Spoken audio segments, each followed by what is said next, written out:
Welcome everybody to the Grow Ortho live stream. I'm so excited for this one because I have Matt Arnold with us, our branding guru, if you will. How you doing, Matt? Man, I'm great. Thanks for having me. Yeah, It's man. good to be here. I'm excited because we're going to be jumping in. We're going to be discussing all the stuff. But let us know how you're doing down in the comments below.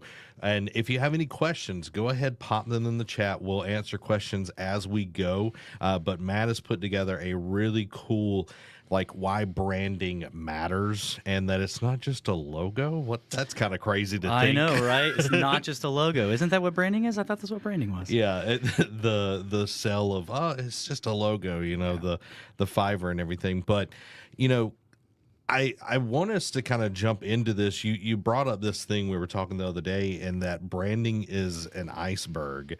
And I just wanted to pull this up. Yeah. The logo is literally just the little bit that you see, and then the brand is the whole entire iceberg. Yeah, it's pretty incredible. You mentioned Fiverr earlier, and then, branding isn't just a logo. I think so many people get sold on the fact that when they get a branding package, they get a logo and they're like, sweet, this is it. Yep. I'm ready to go. I've got a business.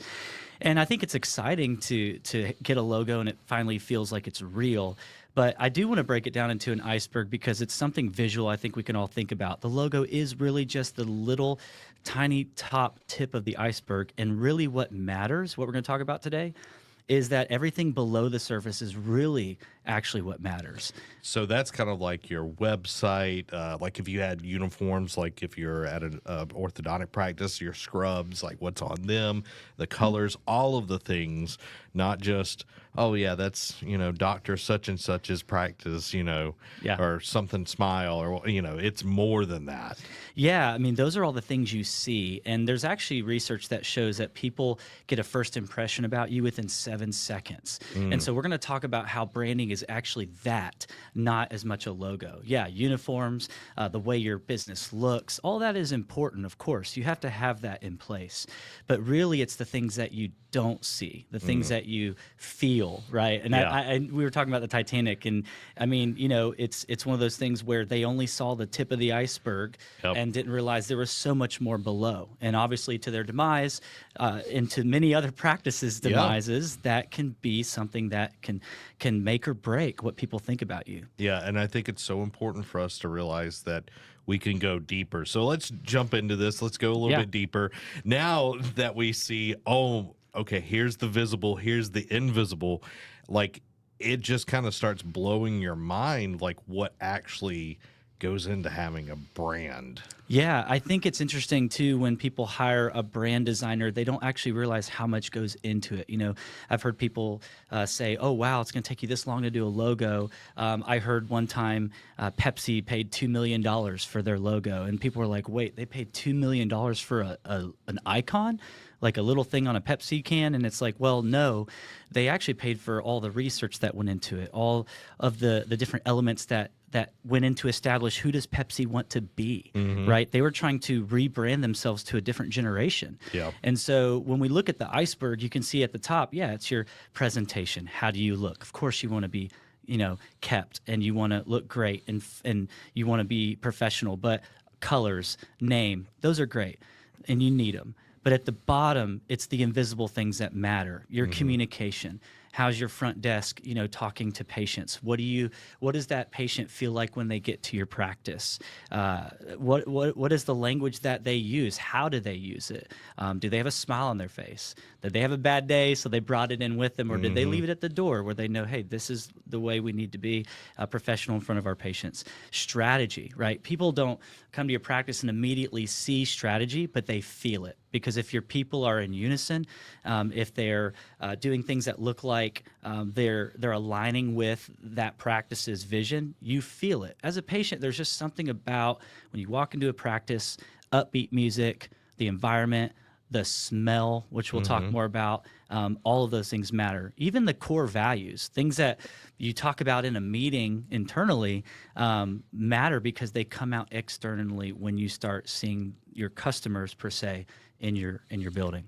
And I think a lot of people get into the thought process that what's under the surface is intangible. Oh, we can't figure it out. That something. And it's stuff that you can actually do and apply and be successful, but it's uncomfortable to do. It is something that just takes time and effort. And when you're running a practice, that's usually the thing that goes by the wayside. It's like, we got a cool logo and, we've got fires to put out. That's right. Yeah. A logo and a website and like, let's just go. We got to start seeing people, and it's really, I would encourage all the practices out there to take time. You can't afford not to. This is the type of thing that, again, somebody comes into your practice and they make a decision whether they want to come back based on these things. It's not always the things up top. It's the things below the surface. And again, those are the things that you said that some people think are intangible. And yes, maybe you can't put your finger on it, but when you walk into a practice and you experience a smell of, I don't know, warm cookies, I mean, you're probably more likely to come back because you're thinking of grandma's cookies, right? Because scent is one of the best ways to jog a memory. You know, I can wear Curve cologne and go right back to high school. I haven't heard Curve cologne in a long time. That's a brand. But it's just like, like the warm cookie thing. When there's an open house, what does the realtor do? They put some cookies in there. And yes, it's a treat for the people coming in, but it's to make it feel like a home. Yeah. If you ever walked by a Cinnabon and then they have a fan behind the cinnamon rolls, that's branding. Because they're wanting you to get a sense of what that experience could be like if you put your teeth on one of those, cinnamon rolls. Can't even say the word. But yeah, it's just one of those where it has so much more to do than just the look. The positioning, the purpose, and everything. And I wanted to bring up Tropicana's redesign. Did you see this? I'll be honest, I haven't seen it. Okay. I don't think I have. Tropicana did a redesign, and this was back in 2009. Okay. And they spent $35 million on this redesign. Wow. So Pepsi's got nothing on Tropicana. Yeah. Wow. So they built this whole redesign, and it took away a lot of the elements that people realized that, oh, that's Tropicana. So when they put it out on shelves, people were like, well, where's Tropicana? They didn't realize that was the new branding. So they thought it was just a new orange juice brand. Oh, wow. So they lost a ton of revenue just from this rebrand. And they decided to actually switch back to the old branding because the new one, all in all, it cost them like $50 million on this branding disaster. Something that makes me think of branding in that way is where you've seen these big brands go back to a retro look. Yep. I'll one of my first jobs was actually at Burger King at 16 years old. We had this really cool, newly designed logo. It was fresh. It came out of the 80s where it was like very straight and flat, regular hamburger. Well, they kind of took it diagonally and made it a little bit more fresh. So that went all through the 90s. And now, if you look at it, they've gone back to the retro logo. They've rebranded everything. Maybe there's a few nuances. They've gone back to the logo from the 80s that has the straight bun. And it's because those millennials that grew up with those logos, they're letting them re-experience what they did when they were a kid and reminding them, hey, we are the Burger King that you had. And there's others, like Pizza Hut's done the same thing. There's just a few examples. But if you do it wrong, like Tropicana, you can lose a lot. Yeah. So let's go a little bit further on this iceberg and everything. Like, what is beneath the surface of a strong brand? Yeah, so these are the things that I would say have to do with, for example, brand promises, right? Those are the things that you commit to delivering every day. Like, what are you promising to your customers? Another thing is patient experience. Obviously, you want every interaction from phone calls to even the post-treatment when they get retainers to be impeccable. And I'm reading something right now that talks about being impeccable with your word. And I think about that patient experience and that promise. Something else that's below the surface would be team culture, right? So how your team behaves, how they feel. Again, when you walk to that front desk, what is it like? Do they just check in like a number, or did they actually have a connection with you? How was your day? Get not too personal, but just get enough to where it actually feels like they care that you're there, right? Yeah, and how they interact with one another. That's a big You one. know, oh, well, there's no patients around, but it's like you might be just around the corner and you're hearing everything. That's right. How many times you walked in somewhere and you've got even two, sales reps or employees talking to each other, and you've been there for a minute and they don't see you, and you're like, well, they must be more interested in them than they are in me coming in. And another one would be similar to your point, voice and tone, right? How you sound in the messaging, even written, right? So not just verbally, but how does that text message sound when it gets sent out? Does it sound too professional and stuffy, or is it like friendly and warm and human, right? We want to connect with other humans. Even your social media, you can have a voice and tone in your social media, and this is huge because what you put out there can't just be a set it and forget it and be like, well, this is what it is. I guess people, will see this and we'll be good to go. It's like, no. This has everything to do with who you want to be perceived as. And then finally, I would say values. This is where what you prioritize as a practice gets fleshed out through nonverbal and verbal communication. And I think with especially millennials and younger demographics, they want to feel like they are cared for. They don't want the corporate experience. Right.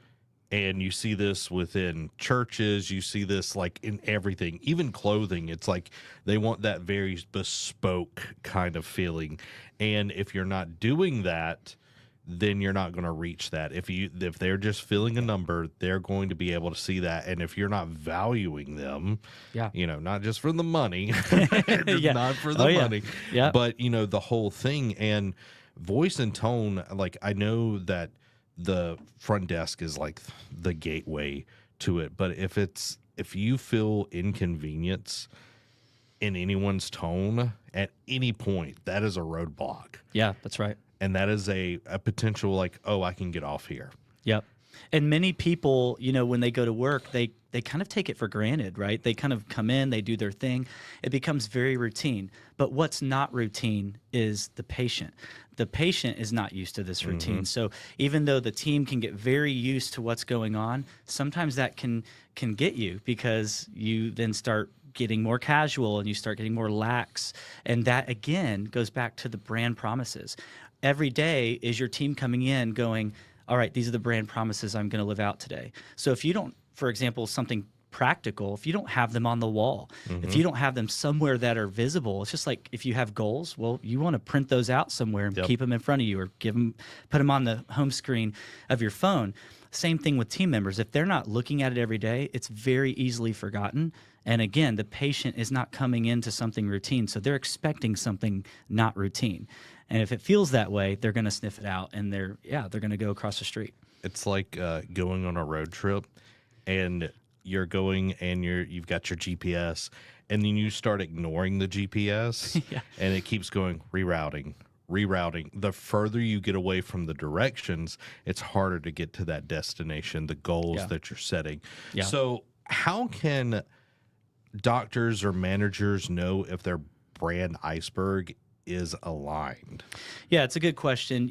All the things we talked about a second ago with values and voice and tone, all of that informs perception, right? We're talking about perception, and perception drives trust. So I would recommend starting by asking 5 questions, right? Okay. So 5 questions. First thing I would say is, what do we say our brand is? It's as simple as saying, like, who are we? Who do we want to be? You could be whoever you want. So what is it, right? I think that sounds so simple and elementary, but if you haven't established that, you can't get these other 4 right. Another question is, what do our patients experience, right? And the only way to find that out is to try to become a patient, to think about it from their perspective. And number 3 would be, are those 2 things aligned? I mean, is what you say you are and what they experience the same thing? Because if it's not, guess what? You have poor branding, right? Number 4, what behaviors, environments, or touch points might be out of sync? This kind of goes along with those first 3 questions, but this goes a little bit deeper into, well, is the smell the way I want people to perceive? Is the music, if you have rock music on, but you really want a classical feel when you walk in, well, then obviously those things are incongruent. They don't make sense. And then 5, does our internal culture support the brand we show externally? So basically, does your team actually align with this? Are they living this out every day? This reminds me of a book, and I suggest anyone to read this. It's called Unreasonable Hospitality by Will Guardia. He went from like the 50th best restaurant into the world to number 1. Oh, wow. And his whole thing was, we can serve the greatest food, we can have all this thing, but what if somebody likes coffee and all we have is just run-of-the-mill coffee? What if they like, beer and all we have is like an in bottle, Yeah. And just taking all of that, and it was like, okay, he took his best people in his staff and went to all the restaurants that were on the list with them. And instead of going, okay, what did they do well? It was, what did they suck at? And it was like, okay, we can't suck at this. And the beer and the coffee was one of the things that they saw over and over, because a lot of times you go to these fancy restaurants, it's all about the wine. They have the sommelier, they do all of this. But the beer guy is over here just like, man, I just want a beer or whatever. You know what I mean? Yeah.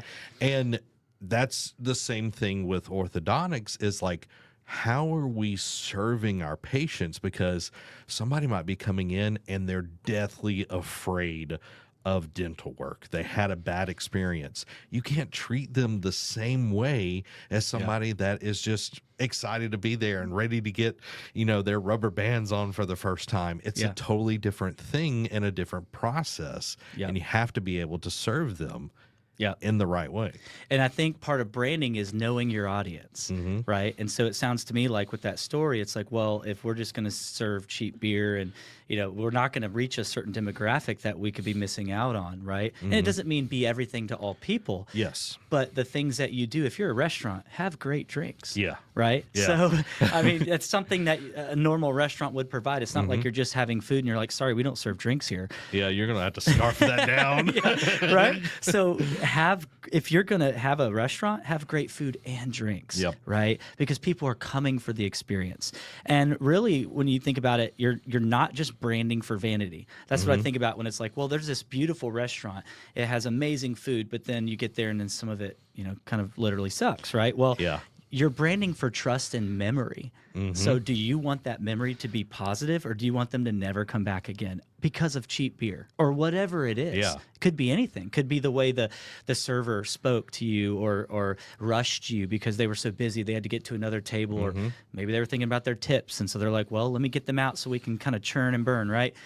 That is not the experience people are looking for. Yeah, you want to think about you in that situation. You already talked about this. It's like the patient experience. It's like, how do you feel when that happens to you? And I know, like, the day-to-day, it's hard to kind of be in that constantly, but it's like, if you set up these core values, these systems, these things, the way that you're going to react every time, it just becomes second nature. It's a habit at that point. That's right. And that's what you want. But if we've all been in that place where it's like, you can tell they just want you to get out of there. Yep. And it's like nowhere near closing time. Yeah, I mean, you can sense it in the room. They're bringing out the broom, you're like, wait, it's 30 minutes. I mean, I confess in my retail days, we'd be like, oh, it's so slow. We have an hour. But you have that one customer walk in, and I worked in a jewelry store when I was in college, and I remember, about to close up early, you're starting to count the jewelry like we had to do every night, and somebody comes in and he's ready to buy an engagement ring. Yeah. Well, guess what he sees? He sees you closing up, and he's like, well, they must not be serious about providing service, and so they walk over to another place. And this happened. Walked over to another this was in a mall. He walked over to another jewelry store and saw him walking out with a bag from another company. And all that was because we were in a rush to get out, and he didn't see that that our brand was in it to serve him. Even if that was one night out of 365. And that is going to be his story. That's right. Every time it's like, such and such jeweler didn't have time for me. That's why I always go to X. Yep, that's right. And that's the same thing with orthodontics, dentist, anything is like, as soon as somebody feels that like their time is more valuable than my time, they're going to write you off, and you've already warmed them up for the next person. Yeah, that's right. I mean, because when you think about humans, we want to be known and we want to be seen. Yep. You know, and I think there is a culture out there where it is all about me, me, me, and I think people are somewhat surprised when they get genuine customer service, where you actually feel like, wow, they care. They look enthusiastic about their job. They look kept. And there's actually a great book. You mentioned a book earlier. It reminds me of a book called Be Our Guest. It's actually written by the Disney Institute. And I'll pull up my notes here because there's a few things in here. But basically, it talks about how to have an unforgettable experience, right? It gives practical tips. Their biggest thing is, of course, creating a loyal customer base. Yep. How much do we see Disney everywhere? I mean, they start with Pampers, right? Talk about good branding. You know, I have 3 kids, and each one of them got Disney Pampers from the hospital. That's pretty clever, right? Like, hey, let's get into the hospitals with Pampers. You know, they're coming together.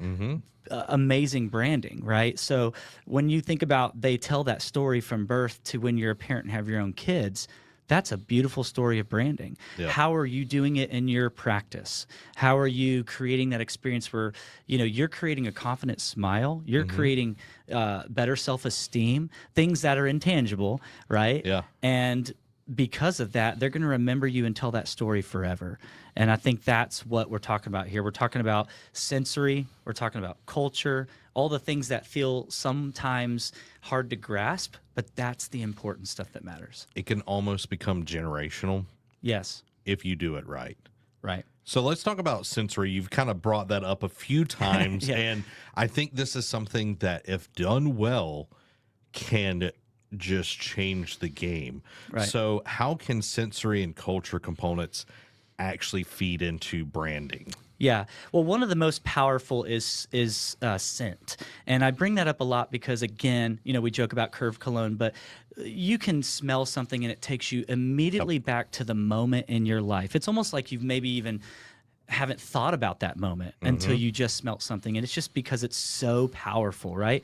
So I would talk about sensory in the way that, like, again, going back to Be Our Guest, it's like Disney. And I have kids, so I've taken them to Disney. And, you walk into these rides, like, for example, I'll name one practical ride. You can thank me if you haven't ridden this ride. You can go and experience it. But it's Avatar's Pandora ride where you fly and there's a big screen in front of you. Well, they are pumping scent air into that building so that when you go back to that ride years later, you remember what that last experience was like, and then you immediately connect it to the current one. And then you remember it for years to come. And to this day, and this is funny, but I bought this like soap, and it's all because I went up and smelled it, and it smelled like the Pandora ride. This is probably TMI, but hey, I bought this soap, and I'm like, now I love it, and it reminds me of those great memories. Now, am I really connecting that directly in that moment? Maybe not, but it reminds me of the fun that I had. So when I say smell, like, okay, Matt, are you saying I got to go buy this scent air machine? And, we're not being sponsored or anything, but it's one of those things where, like, should I go buy something to put in my office? And I would say yes. Whatever it is, if it's a pleasant smell and it's tied to you and the experience they had there, as long as it was pleasant. Now, if it's unpleasant, that's a different thing, right? Get rid of that smell quickly. But if it's a great experience, then that smell will always remind you of that, right? I got braces at 16 years old. I can't tell you what it smelled like. Obviously it was much different back then. Technology has come along. My wife had headgear. She wishes she had braces now instead of back then. But, you think back to those, and I can't think of a time where I can't think of an amazing experience, right? But I bet you I could have if some of these sensory things were a part of it. Well, I know Dr. Sonic, we've had him on the Grow Ortho podcast, and he talked about he's like all about aromatherapy in his office. He's like, I've, got somebody to come in and do all of this because he knows how, like, olfactory actually, like, does something. And you brought up like cologne and all of that. My wife, anytime we go on a date, she wears the same perfume that she wore on our first date. Oh man. So she connects that and everything. And it's just like little things like that, but it's like, oh, the soap it's tying it to a good experience. Yeah. That every time you go in there, you're like, oh yeah, I remember last time.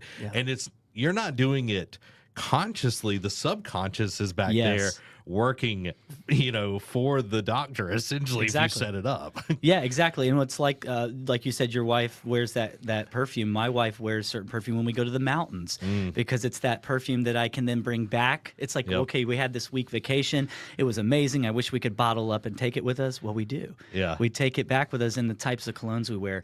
And it's funny, we'll even change those out if we want to experience something different and have a separate memory. That's amazing, right? Yeah. It's amazing. So again, sensory doesn't just, have to do with smell. I mean, we're talking upbeat music, right? Yep. My daughter's actually in treatment with Fishbein Orthodontics here in town. And I mean, I walk in their office and they've got upbeat music. I feel like I'm in, a retail store buying clothing or something. I'm having a good time. I'm doing something I like. Clean design, gentle lighting. I mean, if you have hospital lighting everywhere and it's fluorescent, I mean, nobody looks good. Yeah, no, those pictures aren't going to turn out great, and you're just going to have just this harsh tone, and people won't know exactly what it is. That's what's so crazy, Zach. Is it's under the iceberg. They're not going to know what hit them, but they're going to know something's not right. And so again, gentle lighting, warm. Kind of, I'm getting a little technical here, but go a little bit different on the Kelvin scale. Instead of going 6,000 K, which is a little sciencey, right? We're talking to doctors. I would go down into the 3,000s, get a little bit more warm. Like we have this studio lighting that's pleasant. It should feel like home in a way. Like that's the kind of lighting you're trying to go, because home lighting is always a warmer tone compared to, you're out in the office or whatever. That is going to be daylight lighting. Exactly. And man, it's going to bring people's guards down as well. Yeah. And you're actually going to start more patients if you're bringing guards down. That is key. I'm glad you said that, because people are like, man, I tuned into this branding talk and I thought I was going to get logo design, and here I am talking about nothing but. Yeah. And of course it's important, but yes, you can actually remove barriers, right? The whole idea of customer service is removing barriers and serving them, right? And serving them well. So one example of this, and this kind of goes along with sensory and a little bit of culture, is I'll go back to Disney, since I had some notes here on Be Our Guest, but they actually realized that there was a lot of trash being thrown around Disney, and it was starting to get a little bit out of control. And so they did some research, and I don't know how they came to this. I'll have to read up more on this, but they came to the conclusion that if they put a trash can every certain amount of feet, that the human brain would think, oh, there's a trash can right over there, I'll go throw it in. What they did was they made it convenient for people to throw trash away. Well, it's going to be 4 times the amount of trash cans, but Disney said, who cares? If it means a cleaner environment and less upkeep, then we'll do it. And not only that, they even have some tunnels underneath some of the trash cans to pull the trash out underneath, so that they don't have to be seen doing it in front of you, because trash doesn't look great. Who wants to see trash at Disney, right? Yeah, it's not clean. It's not family friendly. Yeah. It reminds me of New York in the 80s, Yeah. It's just dirty and all of that. Yeah. But it's that experience, and you can go to kind of the gustatorial. It's like, how does your, I don't know, I haven't done, I'm thinking about dental.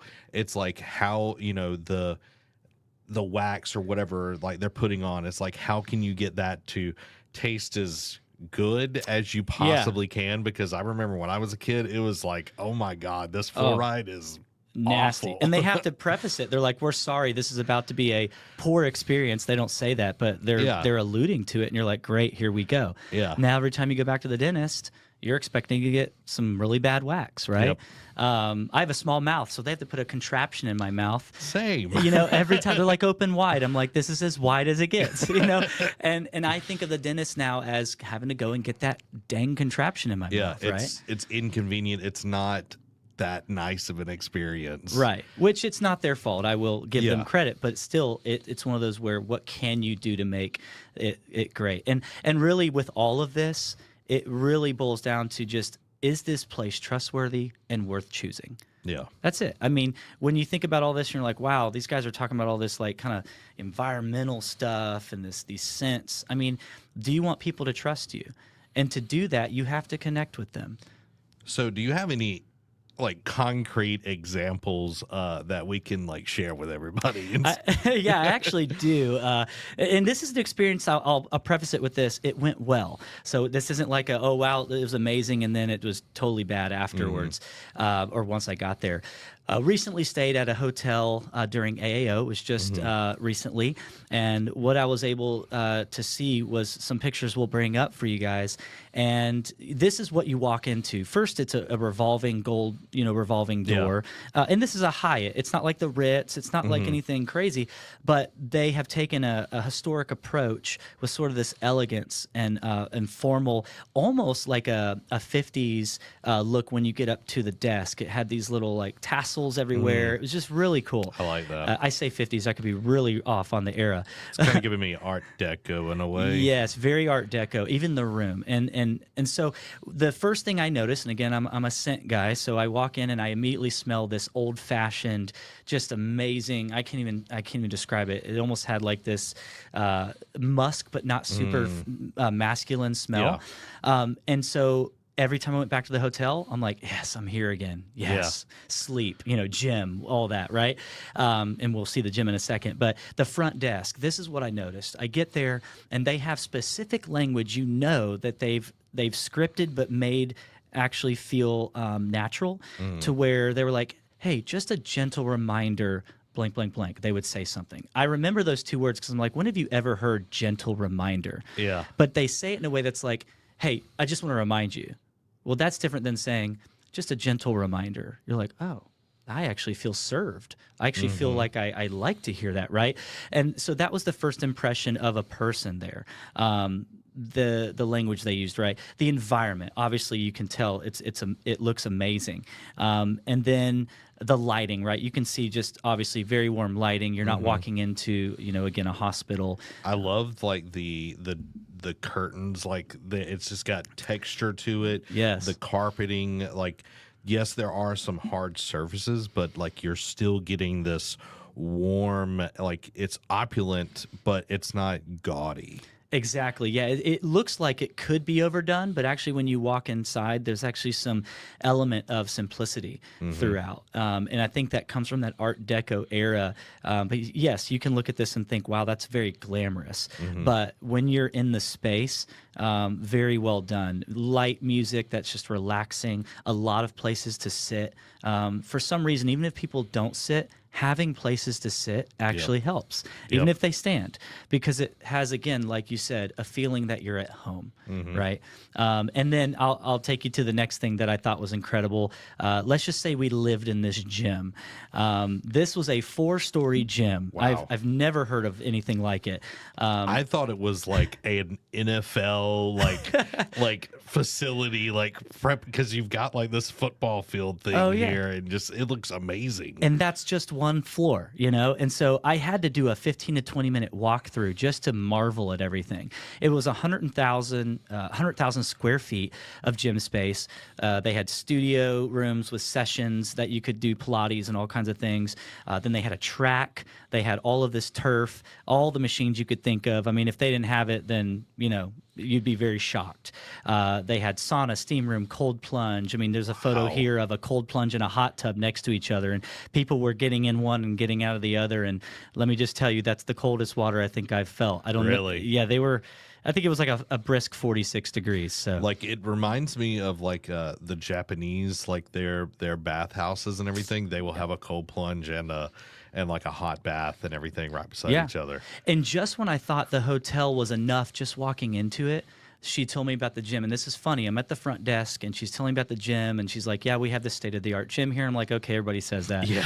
Right? State-of-the-art gym. It's going to be a little hotel gym, Yeah, with they like got a treadmill from the 80s. yeah, 3 dumbbells. And I'm like, great, I'm going to have to go on a run, do the Rocky run, because it was in Philly, right? Which we didn't get to do, but when I go back. But yeah, so when I get there and she's telling me about the gym, I joke. I'm joking completely. I'm like, and a cold plunge? And she goes, yes, we actually do have a cold plunge. I can't tell you. I'm just like, wow, they are delivering on this as a state-of-the-art gym. Well, and it's like you go to like Philadelphia or anywhere when you're traveling, you're not spending a ton of time at the hotel. Exactly. But it's like all of these amenities are there just in case you want to use them. Yeah. And when you're thinking about your practice, it's like, well, how, how can I do that just in case? Right.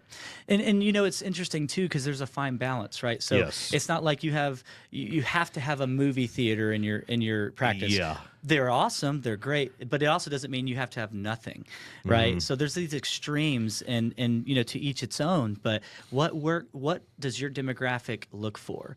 I think it has to come down to knowing your audience. And again, they know the people that are going to stay here are probably going to be looking for a gym like this. That's Yep. what I suspect, because they wouldn't have this for no reason. Now, there were some residences above where they obviously could use it, and the gym had an agreement with the hotel. But how amazing is that? Now, Yeah. guess where I want to go when I stay in Philly? I'm going there. I'm not looking anybody else up. Yeah. I'm not even going to try, because they've won me over.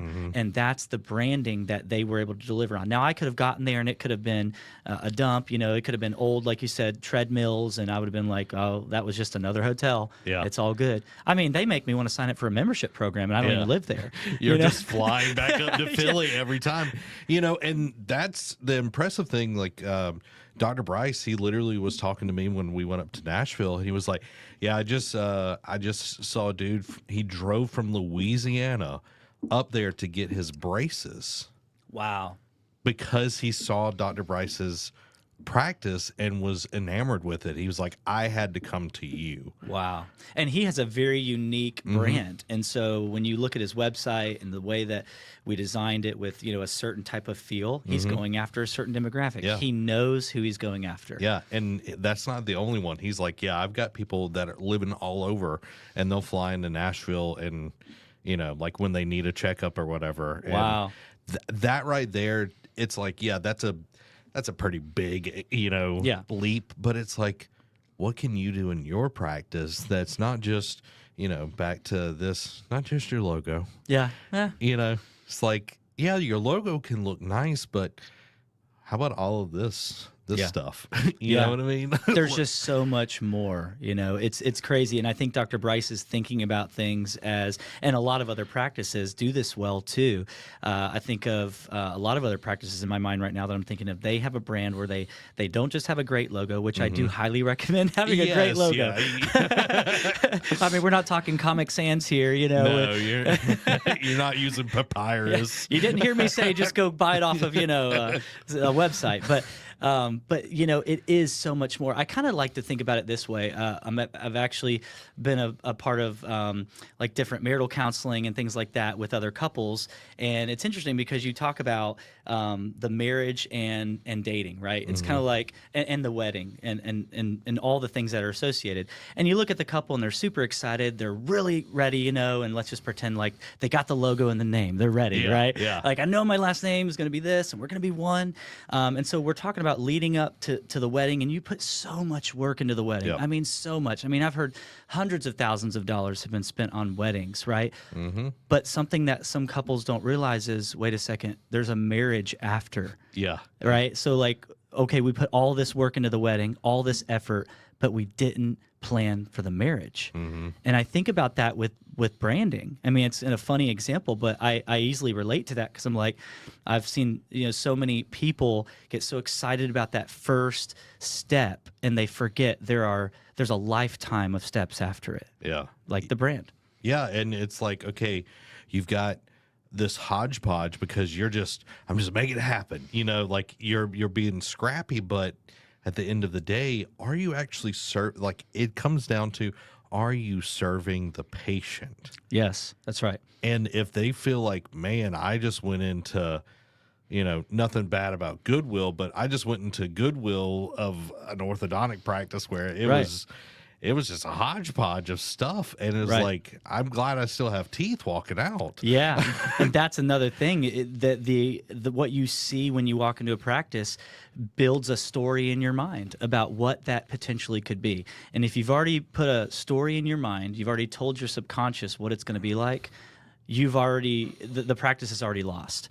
that story has already been created by them. So who do you want to create the story? Do you want to create the story, or do you want them to create the story? Yeah. You want to control that narrative. And places like Disney and this hotel understand that because they've done millions of dollars in research. Well, hey, let's take the wisdom, which actually isn't just experience, by the way. Wisdom is actually evaluated experience, because if all you do is say, well, I've done this for 20 years, doesn't mean you actually learned anything, right? Yeah. So these companies have actually invested and learned from maybe failure from other companies. Let's take this wisdom that somebody else spent millions on and let's use it for our practice. And I think that's a wise way to go about your branding. So let's kind of put a bow on this, kind of bring everything together. What are some actionable steps that doctors, managers, just practices in general can start doing with their brand today?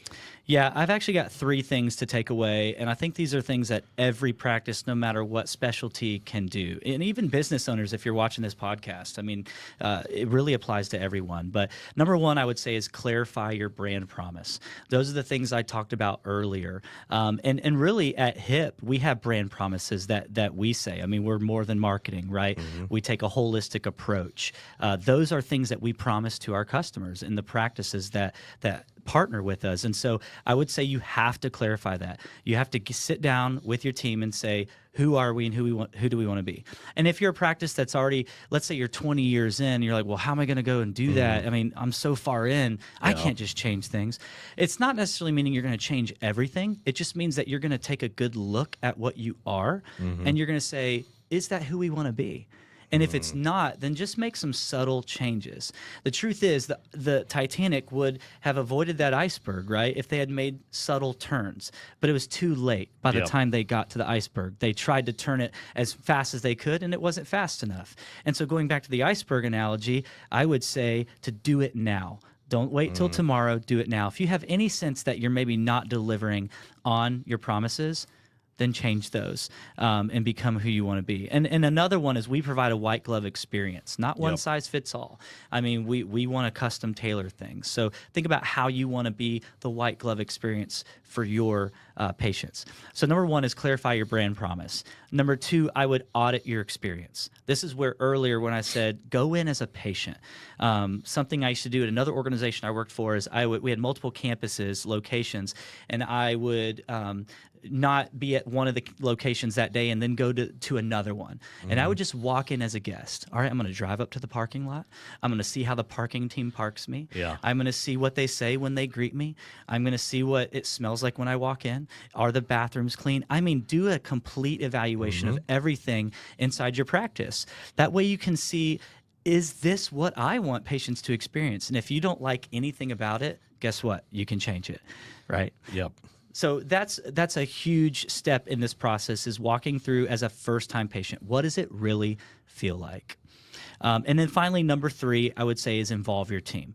This is probably one of the most important ones, because if your team does not get this, they're an extension of you. They're an extension of the brand that you want to be perceived as. So if they don't understand, if they don't live this every day, I mean, they're the ones delivering it, whether through, like I said, text, whether through email. I mean, I would take an audit at all of that as well. What does our communication look like? If I were receiving these messages as a patient, would I want to engage with this practice, or would I say, no, I'm good. Let me try something else. It's just a small differentiating factor that you need. It's not actually as much as people think. So those 3 things: clarify your brand promise. Who do you want to be? Are you that? Audit your experience. Is it what you want people to experience? And then number 3, involve your team, because they are your brand. Yeah, they're going to be the ones that implement it in the day-to-day, because you can only see so many people. They're going to be able to see, your team is going to be able to see more people than you are. That's right. And if they're not bought into you shifting or redirecting it to where you might have wanted it 20 years ago, right? If they're not on board, then guess what?